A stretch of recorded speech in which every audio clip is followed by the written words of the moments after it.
and I'll be around for a little bit with questions or for questions, but then I'll be popping out and jumping over on the YouTube stream.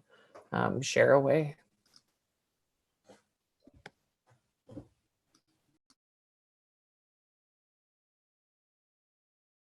Wait, so like it's go time? Sure, if you want. We have 85 people in here, so whenever you're ready. All right, awesome. Well, welcome everybody.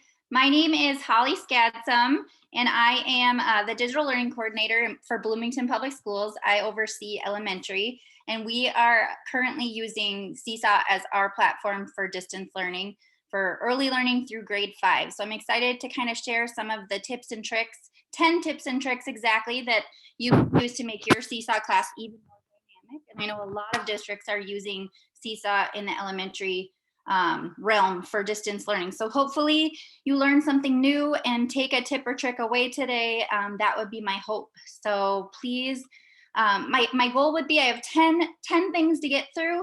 So if I'm timing it right, hopefully I get through them all. And I'm hoping that kind of what participants will do is just watch and learn. As you all know, the recording is available after, so you are free to, go back and check out all the goodies that I share. And looks like everybody's muted and ready to go. So please ask your questions. Holly, I'm going to jump in really quickly. I'm supposed to introduce myself, apparently. Oh, I am in the background. I'm the moderator. So I'm in the background answering questions. I'm Jessie Schmidt from Edina, and I teach French immersion and Seesaw. So I'll be around. Awesome. Thank you, Jessie.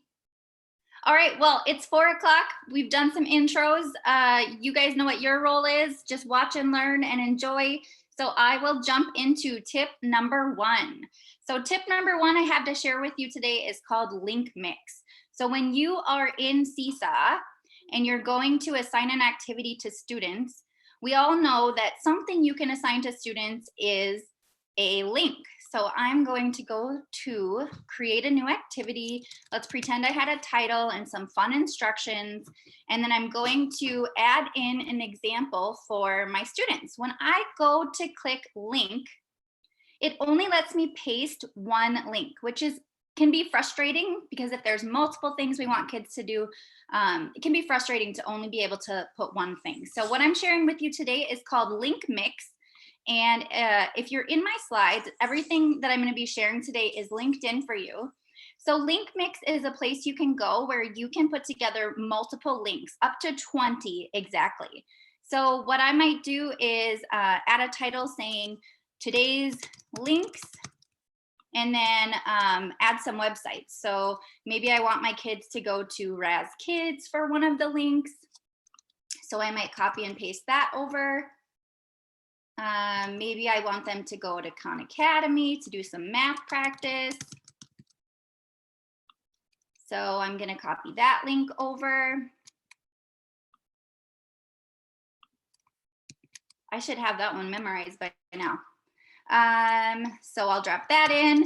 And then the nice thing that I like to do when I'm using link mix is use the editing feature to give it some direction. So I just delete the title and say, please read or listen to 3 books in Raz Kids.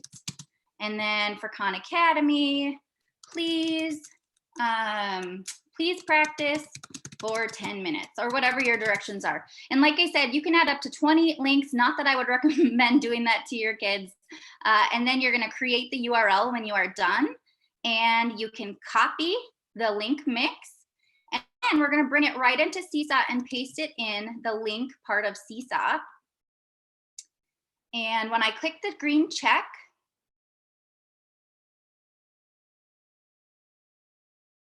it's going to give me a preview of my link mix, and I'm going to click check again, and I'm going to save my activity and send it out to kiddos. So on the kiddo side,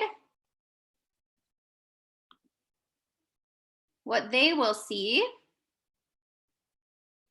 is, my title and instructions and then my link to link mix. So when they click on link mix, it'll take them straight out to my exact link mix with the visuals, the links, and the directions of what I'd like them to do. So that is tip number 1, link mix. A good thing to know is that they only last for 1 year. So just know that when you create them, they don't last forever. All right, tip number 2, display name and calendar view. So when I am in Seesaw, it's good to know that when I come up to my name in the top left corner and I go to this little settings gear, and then I click on account settings, it's important to know that you can change your display name. So how Seesaw defaults is it would be Holly Skadsem. And then when I go into Seesaw and I like my kids' work or I comment on my kids' work, it'll say Holly Skadsem likes your picture, or Holly Skadsem commented on your work. And that can be really confusing for students right now, especially in this distance learning environment. So I always tell my teachers to just go in and change that display name to the name that your kiddos are used to seeing or hearing, or that they call you, so that is matching in Seesaw. So that's the tip there. And then hopefully this is a tip most of you guys know, but what I love to tell my teachers, especially now in distance learning where we're trying to keep track of what students are doing and what they're completing, I like to always remind people of calendar view. So up here in the journal, I'm in list view right now, which is sort of like a Facebook feed, ever scrolling. It's good to know that when you click on calendar, you're going to be able to see how many things were submitted in your classroom each day. And of course, this is my sample class, so you're not seeing much in May. But April, you can see different items have been submitted. And also, if you click on a specific student, you can see what they submit each day. Again, not a great example in my sample class, but if this was a student doing distance learning, hopefully you'd see the amount of items they've listed each day of the month. So use that calendar view. It's a quick and easy way to kind of check who's engaging and who's missing in turning things in and staying engaged in Seesaw. All right, so that was tip 2, display name and calendar view. I've got your directions right in this slideshow of how to do that, and obviously everything's being recorded, so you are double insured. All right, my next tip is Bitmoji Fun Seesaw. So what I like to do is use the Bitmoji extension to do a few things in Seesaw. I like to personalize my lessons. I like to add some visual cues for students, and I like to provide some feedback to students with Bitmoji. So I have directions here for how you can get your Bitmoji extension and create your account. But once you've done that, I'm going to get rid of some of my links up here. Once you've done that, the Bitmoji extension just lives right up here. And when you click on it, you're going to be able to see all your different Bitmojis. It turns out that a ton of these are really applicable for education. You're going to see really fun ones like gold star and great job and lots of fun things. So what I've done on the desktop of my computer is I've created a whole folder of Bitmojis that I might use in my Seesaw classroom. So they're like ready to go. I've got some saying reading, science, have the best day ever, lots of different options. And this was just like this was by me looking in Bitmoji for like a minute. There's so many other great options I could have put in there. So now when I come into my Seesaw class, I'm gonna go and just edit this activity that I was already working on. So let's say I wanted to add a fun template for students for the day. Maybe this is the template I was going to use in Seesaw for the full day. So I'm going to go to my little camera icon. I'm going to click on upload. And I'm going to go to that folder that I've already got saved on my computer with all my different Bitmojis. And let's pretend it was Monday. It's not. Thank goodness it's Friday, right? But I might put a little Bitmoji on that first page.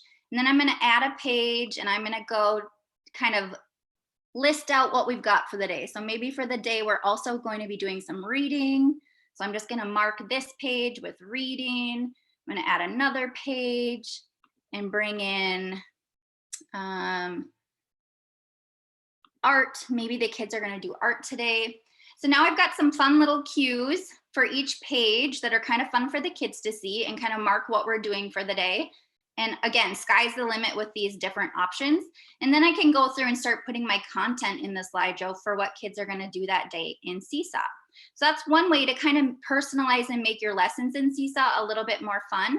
But I also like the idea of using it for feedback. So if you are looking at any of your journal items that kids have turned in or anything they've turned in, you can actually go and edit their posts and add your Bitmojis as responses that way.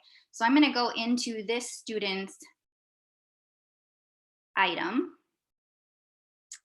and let's say I kind of checked it out. It looks really good. I'm actually going to go to my camera and upload some feedback. So maybe I throw a little gold star Bitmoji in. Again, there's a ton of options when you go into your Bitmoji for feedback. So that's fun. That'll be waiting for the kiddo when they look at their item the next day or whenever they come back into Seesaw. So a fun few ways to use Bitmoji while you're creating things in Seesaw or giving feedback. I love it. I know my teachers are using it all the time with kids, and it's just another way to kind of connect with the kids in this weird environment that we are in. All right, moving into tip 4, shapes, backgrounds, emojis, and more. I will admit that I am a Mac user, so some of the things I'm sharing are Mac specific, but I'm sure with a quick little Google search, you could find the alternative on Windows. But I want to show you a fun little trick to pop up some emojis when you're creating in Seesaw. So if you're, and this works if you're on a Mac. So I'm going to come back into my drawing template. How are we doing, Jessie? We are doing great. I've got several questions, but I do have somebody. Do students know that you added something like Bitmojis to their work? So they won't get a notification that you updated their item, but if they're kind of scrolling through their journal, they might see it. Or later on in this presentation, I'm going to give you some awesome tips for making sure students know that feedback is coming. So I'll share some tips on that in a little bit. Okay, so when I am in this drawing here and I've clicked a text box, now again, this is the shortcut on a Mac. I'm not sure what it is on the Windows. If you know what it is, you can chat it in. So I'm going to click Command plus Control plus space bar, Command Control space bar, and up is going to pop all my emojis. So if I want to create a sort for kids or do something fun with emojis, I can add that in right here. It's a super quick click. And then I can go ahead and edit this a little bit to make it how I want it to look. Hold on a second. Let me move it down. Style, so I can get rid of that background, and I can shrink it, make it bigger, duplicate it.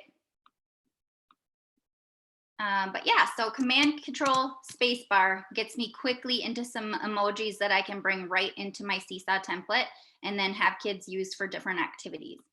Another thing, if you haven't explored it yet, down here with these 3 little dots, you've got background.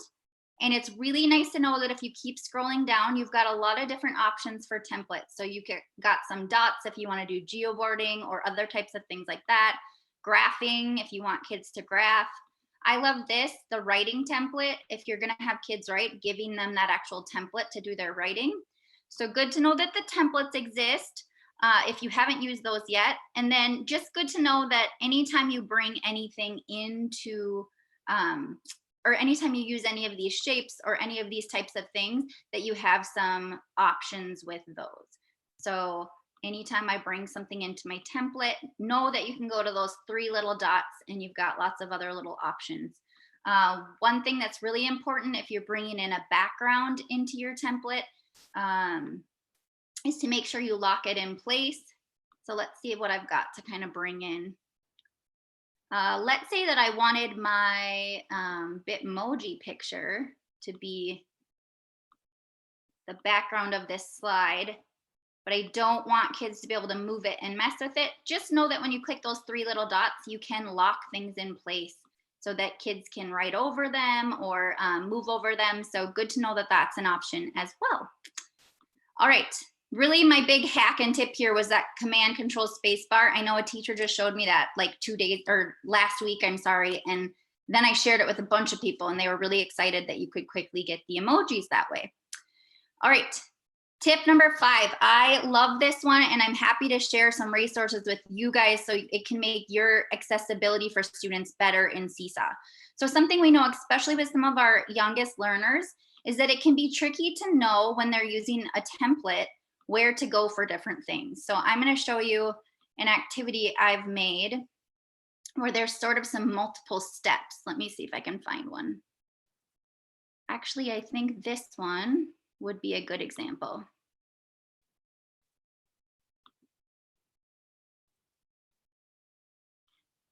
Hold on a second.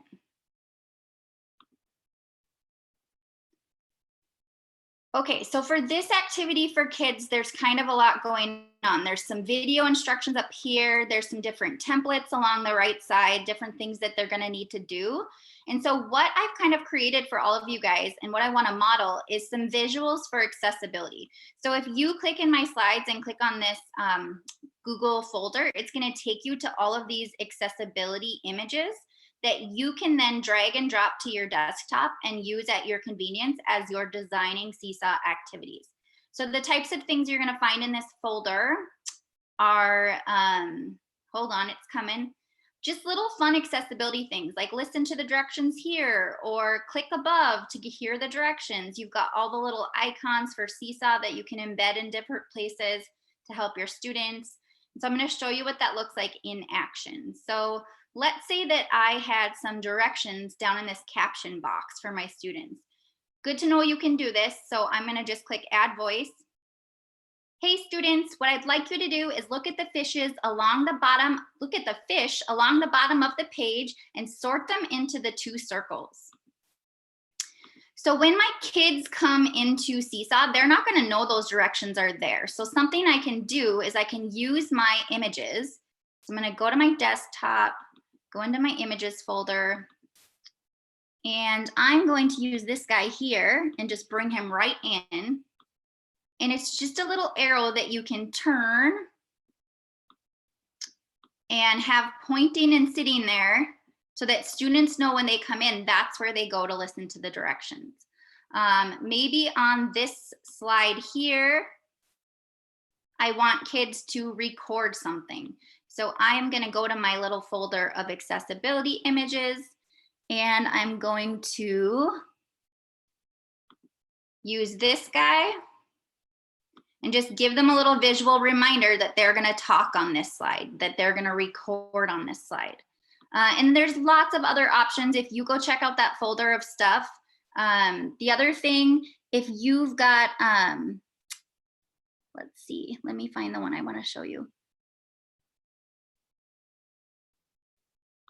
If you've got some instructions at the top, if you've been using the teacher template as a way to get students to listen to your instruction up here and then they do their work in the template, it's nice to have a little visual to tell them to go tap up there so that they know that there's stuff up there that they need to do or hear. So that whole folder of accessibility icons is yours to use and you're welcome. I believe I also linked in, if it's in the comments, maybe I'll double check. Oh, nope, I have it right here. You can just get access to the slides in Google as well and make a copy of those and adapt the different images for your classroom. All right, so that was tip 5, visuals for accessibility, super important, especially for our youngest learners. This next one, I wanna model send to back, which is something you can layer different things in Seesaw. I adapted this, I cannot take credit. I adapted this from Chris on Twitter, who is a Seesaw extraordinaire. If you are not following him, that should be the first thing you do when you are done with today's presentation. He's amazing. So I'm gonna show you what I've kind of adapted from his work with send to back. So in the comment section of my presentation, you can get these different templates. But what I've done is I've created a slideshow of end of year templates that you can bring into Seesaw and award to your different kids. So I just got a little start on them. There's definitely more I could add, but I've got Kind Friend Award, I've got a Scientist Award, I've got an Art Award, lots of different things. And it's taking forever to pull them up. Here we go. I'll show you them in Seesaw. So I've also shared the Seesaw template with you if you would like to use some of these awards. So I'm gonna show you what it looks like to award these to kiddos in a really simple, easy way with their pictures.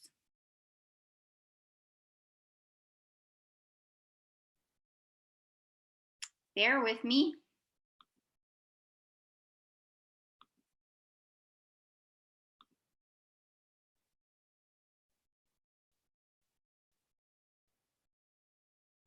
Okay, so, oopsies, hold on.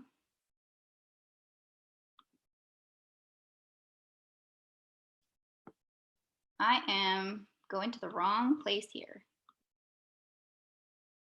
Okay, so I'm gonna open up my template, and let's say I've got a kiddo that I wanna give the Kind Friend Award to. If we were face-to-face in classroom still, you would be able to snap photo and just take a picture of that kid right there and bring it right in. Obviously right now we would have to have some pictures already ready to go of our kiddos to do this. And I probably don't have, oh look, I got a fun picture of my daughter. So when I bring that picture of my daughter in, I'm going to kind of format it to fit the frame a little bit. Then I'm going to come down to these 3 little dots and I'm going to send to back. And of course that didn't work. Hold on, let's try it with the next one.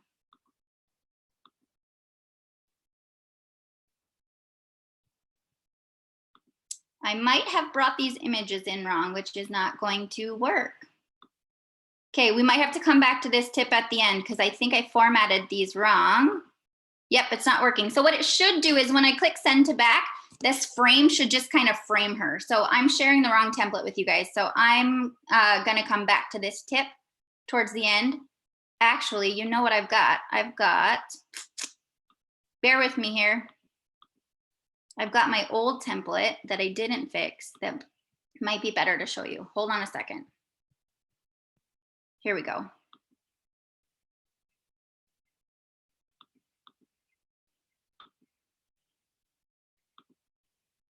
These ones aren't as pretty. They don't have the frames, but maybe I messed up by adding the frames. All right, so let's try that again. I'm gonna upload. I'm gonna bring in my picture.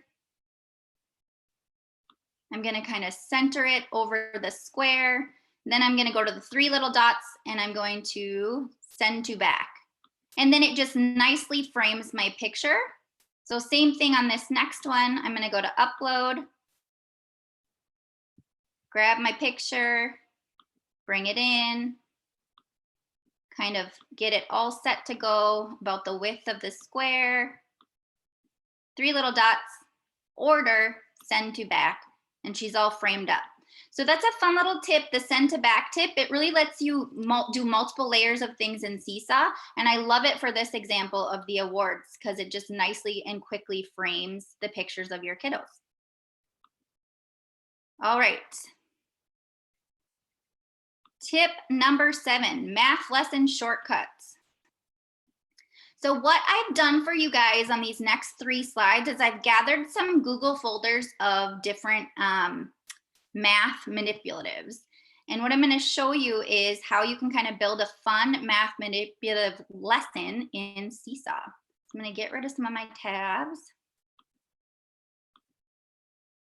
How are we doing, Jessie?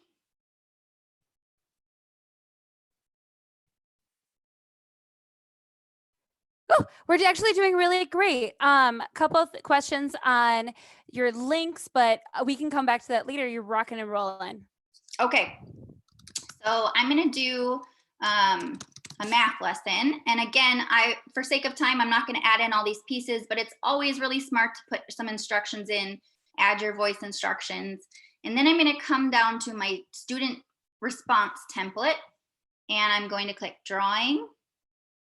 And I'm gonna, again, go to that upload. So what I've done is, I'll come back to my presentation actually for just a second here.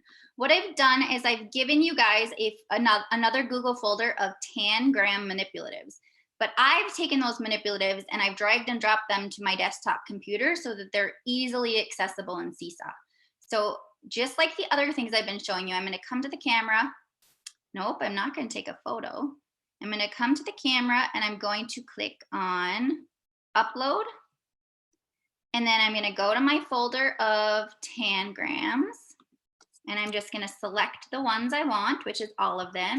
And then as soon as I click open, it's just going to bring all my tangrams quickly into Seesaw.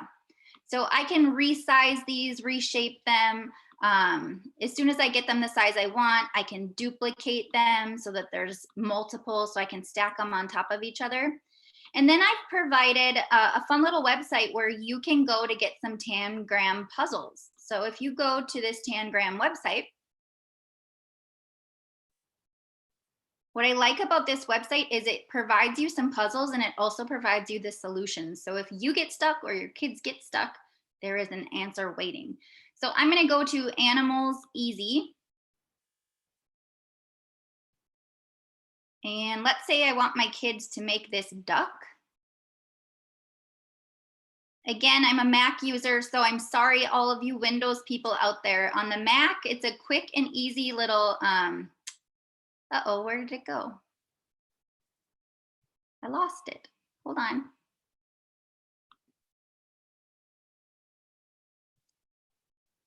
Where did it go? Where did it go?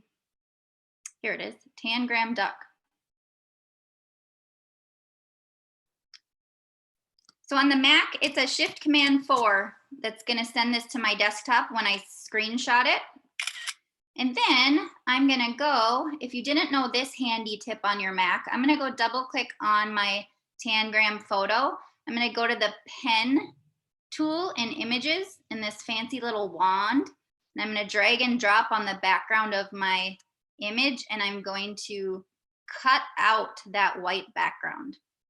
So now I've got a transparent image, and I'm going to bring that transparent image into my fun little Tangram activity. So I'm going to upload from my desktop, my duck,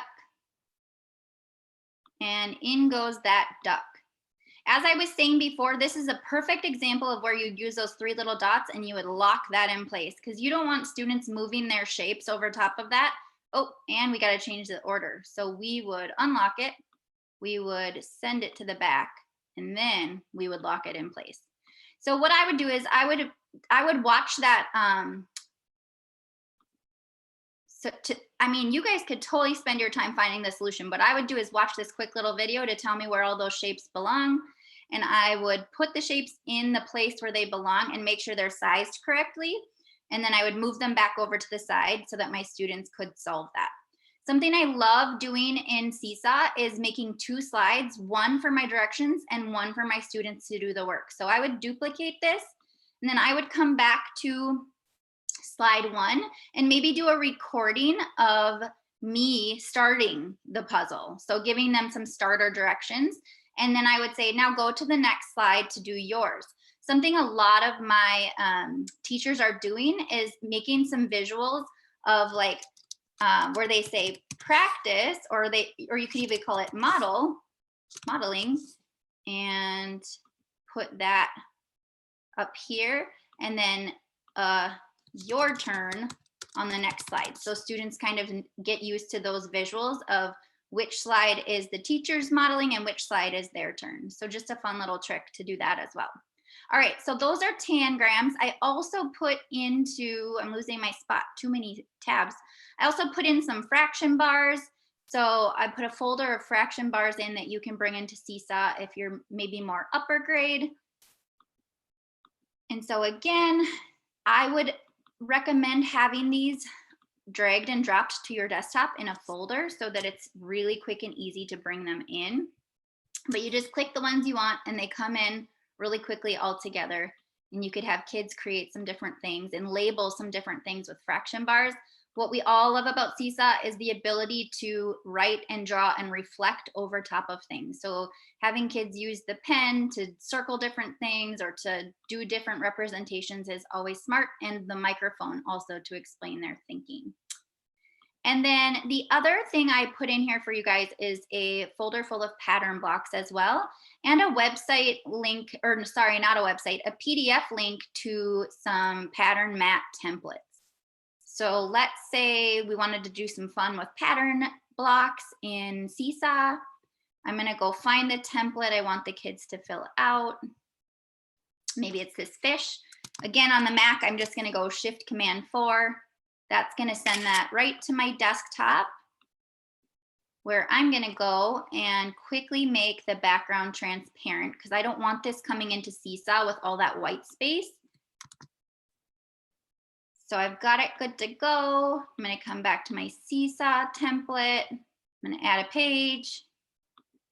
And I'm gonna bring in the handy dandy pattern blocks that I already have saved to my desktop, just quick and easy. If you guys are doing this if you're creating stuff on the daily, it's good to have these quick shortcuts ready to go. So I've got my different pattern blocks. I'm gonna bring in my template of my fish.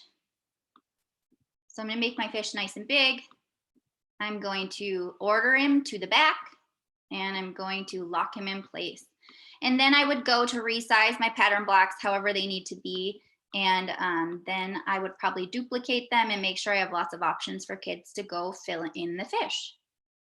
So those are some fun ways to bring pattern blocks into Seesaw for some shortcut lessons and fun ways for kids to kind of explore and manipulate. All right, Jessie, how are we doing? We're all frantically trying to figure out how to remove a background on Windows. That's the most exciting thing. So far, the main thing is, remember, we can always rewatch this later. And so I know she's doing a great job, and she's going fast, and that's the point, is we could rewatch this later. So let me know any other questions. I can certainly slow down. We've got 15 more minutes, and I've got 2 more tips, 3 more. Oh, you're rolling. You're doing great. All right. So the next thing I want to share with you guys is this idea of feedback in Seesaw. So what I've noticed my teachers doing is they are spending ungodly amounts of time commenting on all of the stuff coming into Seesaw from their students. They want to keep that connection alive. They want to make sure kids know that they're there. They want kids to hear their voice, and they want to heart everything. And that, especially now 6 weeks into this, can start to get really overwhelming. I was talking to a teacher friend of mine the other day who also has a kiddo in our district, and she said the first time they logged into Seesaw during distance learning, there was like 748 notifications that her kiddo had never checked. And so something that's so important for us to do is to teach our kids a daily Seesaw routine and make sure that they know that feedback is part of that routine. So in my comments, I've got a full routine template for you that you're welcome to make a copy of and tweak how you would like to tweak it for your classroom. But it's basically reminders and step-by-step directions for kids. I'll zoom in so you can see the different pieces of what their daily Seesaw routine looks like. So step 1, go to my journal feed and look for any teacher or family comments. That's the other thing. Their family members are spending time commenting as well. And unless we've told the kids how to go get that feedback, they're probably not getting it. So step number 2, did my teacher send a draft back to me that needs to be edited? So I put an image in of that. Are there any comments underneath my work or any comments on my work or underneath my work that I need to respond to? So I've got some visuals of that. After responding to my teacher's comments, visit my activities tab for new work, and then complete my daily activities for the day. So if we have not taught our kids this routine and went through this with them over and over and over again, they're probably not checking for your feedback, which can be very frustrating if you're providing a lot of feedback. So that routine template is there for you, and you are welcome to make a copy of it. And then the next thing on the second slide is just the idea of modeling for our kids different types of feedback in Seesaw and what the different types of feedback mean. So let me open up this next one.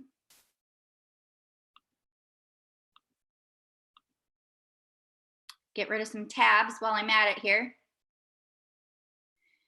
So even as a teacher, you might be wondering, like, when do I give what type of feedback? There's a lot of different types of feedback you can give. And so I've just mocked up my own personal way that I would do this, but you again can make a copy of this template and change it however you would like. But I'm showing my students that when you see a heart and you see Mrs. Skadsem, this just means I saw your work and I'm so thankful you completed it. So if you see a heart from me, I'm recognizing you did your job. If you see a comment from me, or if I've gone in and edited your item, so you can see, I'll try to zoom in so you guys can see what I did here. So I actually edited this item and put the feedback right on the student item. This is the same thing I showed you when I added that Bitmoji in there for feedback. So I'm telling my kids, when you see that, if I leave a text or audio comment, or I edit your item, there is feedback I want to give you, and I'd like you to read and listen to it. So training them that if they see this, or if they see a comment from you, what does that mean? Okay, if you see this orange send back draft, that means that I need you to do a few more steps to complete your learning process. So that's what that means. You're not done yet. And if you see that I've added your work to the Seesaw blog, that means it is wow work, and I'm so proud of it, and it belongs on the blog for everybody to see. So it's just something to think about as you're providing feedback to your kids. Do they know what the different types of feedback mean? And training them on what that means is going to be really key to making sure that your feedback is impactful, and that you're using the best use of your time, and that they're getting the best feedback that they possibly can. So again, feel free to make a copy of that and change it and tweak it for yourself. And that was tip number 8, all about feedback. All right. So again, all my Mac lovers out there, I've shown you the tip a couple times, so I probably don't need to model it again. And I know some of you are out there searching for how you get rid of that white background on Windows. If you found the solution, make sure you chat it in for all of our Windows users. But also know that, and let's back up a second. So why is it important to bring transparent images into Seesaw? It's for the same reason I kind of showed you guys here. If this swan or this duck had a white background, when the kids go to kind of move things, and I guess it would depend on the order if we unlock this and change the order. If this had a white background, it's going to kind of cover up different things. So it's important when you bring things from the outside into Seesaw that you look for things with that transparent background. So I'm just going to show you a quick little Google search for an apple. And I'm going to click on images. Almost always when you go search for something in Google, there's this extra filter search for transparent. So if I click on transparent, hopefully now when I go to click on that apple, it's going to have a transparent background. And you can tell that it has a transparent background because the background becomes checkered. So I'm going to drag and drop that to my desktop, and then I can bring that into Seesaw, and it's not going to have that white background. So it's helpful to kind of search transparent backgrounds that way. But sometimes you'll notice, like this one, it says it's transparent, and I did a transparent search, but you can kind of see those dots in the background. It's not actually transparent. So that's where, for my friends on the Mac computers, really nice to just quick double click, go to that magic wand, and just get rid of that background really quickly, and then bring it into Seesaw that way. I don't know what the trick is on Windows, but I'm sure someone's gonna find it. The other thing you can do is there's a ton of PNG Finder websites. So PNG is the, that's what tells us it's got a transparent background. I don't know all the technical terms behind it, but you can see all of these different websites that you can go to look for transparent images as well. So if I go into this one and I search for apple,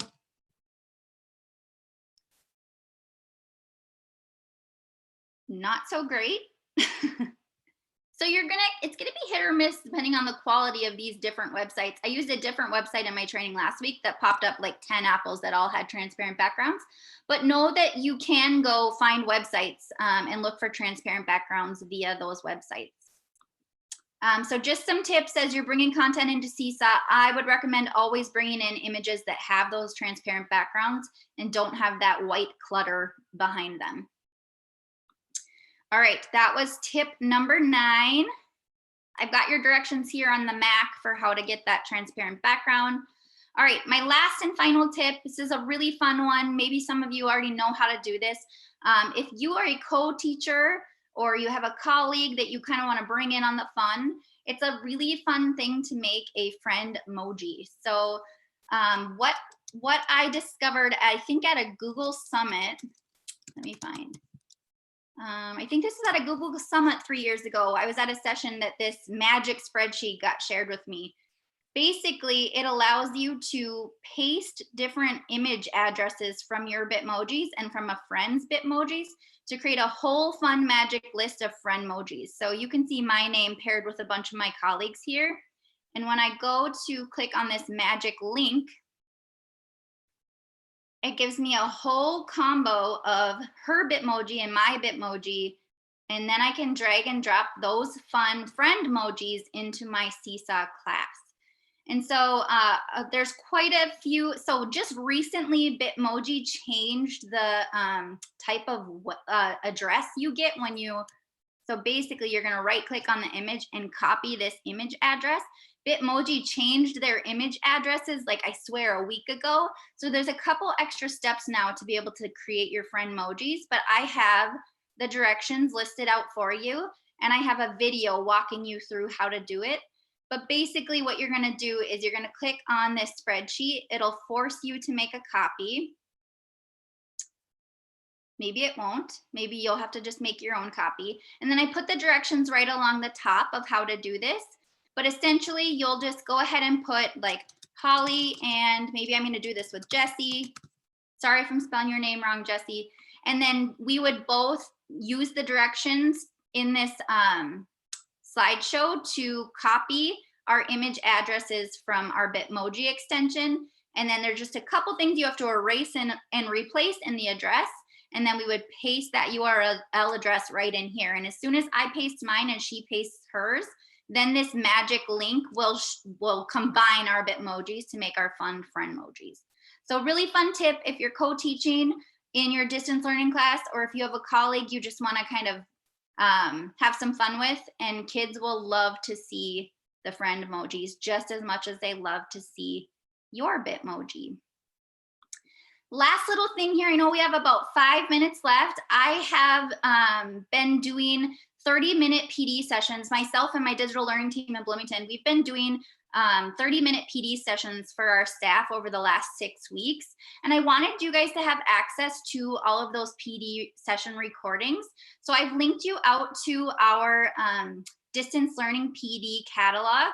And if you kind of scroll through, you can look at all the different 30-minute PDs we've done. And you are more than welcome to watch these session recordings and to view the materials.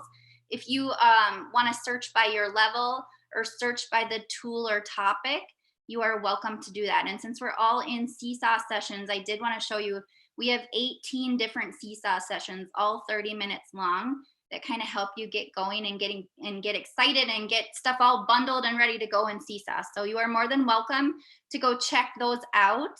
And those are my 10 tips plus my bonus for Seesaw. Okay, so I have one for you. Okay. This is Jessie. Go back to your image search in Google. Okay. Oh, you got a fun tip for me? Uh-huh. Okay. And searching Apple. Okay, and then click images. Okay, now, do you see where it says tools?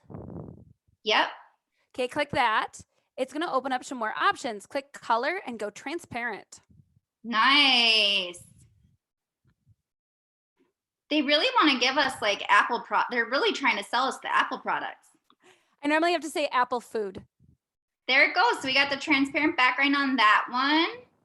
And on that one, that works great. So that must narrow it even more. That's awesome. Thank you.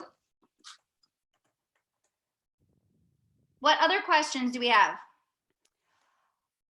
Oh goodness, jump in because I've been answering like crazy that I've lost track. Okay, I got to figure out, because I am not much of a Zoom expert, how to get back to all of you. Let's see, I'm going to stop sharing. Here we go. Let's see, we had questions. I shared things about how to share your link mix again. Okay. I'm trying to think of other ones. Oh, more awards. Do you have the awards that don't have frames, or just the awards that you shared with frames? I will go back into that presentation and link the correct one. I'll make myself a note. Thank you.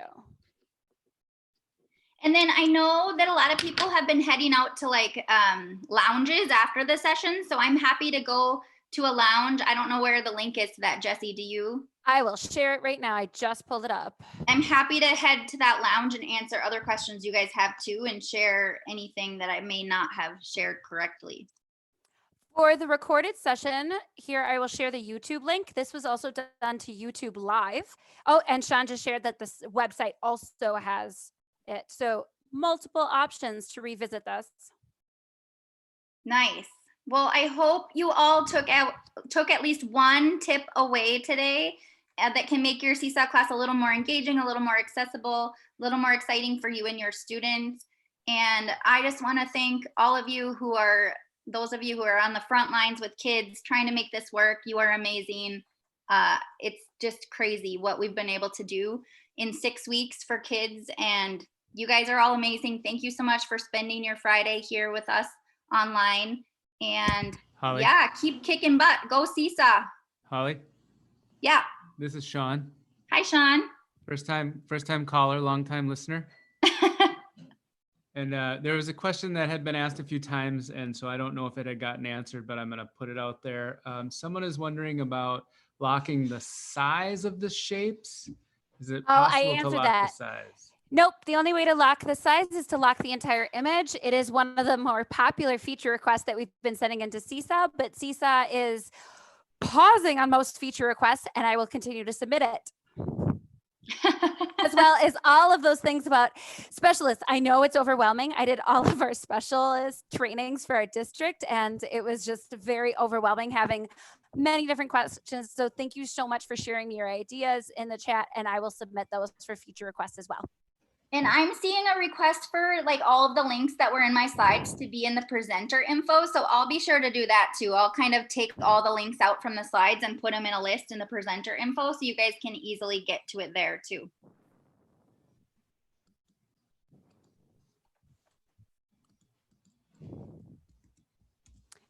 No, sorry, I can just jump in. I'm like so busy typing still. No, Seesaw does not do an infinite cloner. However, you can click the image and then can go Control D in Windows over and over again. And it's an easy way to duplicate a whole bunch of images, but then you need to pile them on top of each other. And if you do my interactive calendar, you'll see what a pain in the butt it is. Hey, Emily. Oops, sorry. I forgot I'm not muted on Zoom. Hey, everybody. I just put the link to the after session lounge in the chat and flying by, so I just added it again. That is just a place to catch up real quick for a couple of minutes if you want. And then as well, I'm going to post, we've got a flip grid for each of the sessions going as well. So you can post some questions and ideas there. The idea is a little asynchronous connection so that you can keep the ideas going. And let's do a virtual like applause for Holly and Jessie. Woo! That was amazing. All right, I'm gonna go over to the Google Meet session. I gotta get out of here.